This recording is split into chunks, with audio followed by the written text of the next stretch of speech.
तर इकडे मुंबईमध्ये राजकीय वातावरण तापलं असलं तर तिकडे पुण्यामध्ये कोयता गँगची दहशत बघायला मिळते। 35 पेक्षा जास्त वाहनांची तोडफोड करण्यात आली आहे। मध्यरात्री तिघांकडून 35 पेक्षा जास्त वाहनांची तोडफोड करण्यात आली आहे। पुण्यातील तळजाई परिसरातली सगळी घटना आहे, त्यामुळे संपूर्ण परिसरात भीतीचं वातावरण निर्माण झालंय। नागरिकांच्या घराच्या दरवाजांवर देखील कोयत्यानं वार केल्याचं तेथील स्थानिक लोक सांगतायत।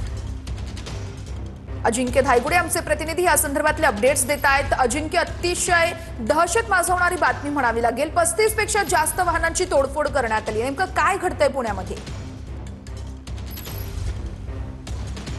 अगदी बरोबर आहे। मी पुण्यातील सध्या तळजाई परिसरात आहे आणि मध्यरात्री या ठिकाणी कोयता गँगने उच्चात मांडल्याचं पाहायला मिळतंय। जवळपास 35 ते 40 वाहनांची जी आहे ती कोयत्याच्या साहाय्याने तोडफोड केलेली आहे। यामध्ये दुचाकींचा समावेश आहे, तर मालवाहतूक गाड्यांचा देखील समावेश आहे। सध्याचं जर चित्र आपण या ठिकाणी पाहिलं तर नागरिक मोठ्या दहशतीच्या वातावरणात या ठिकाणी पाहायला मिळतंय।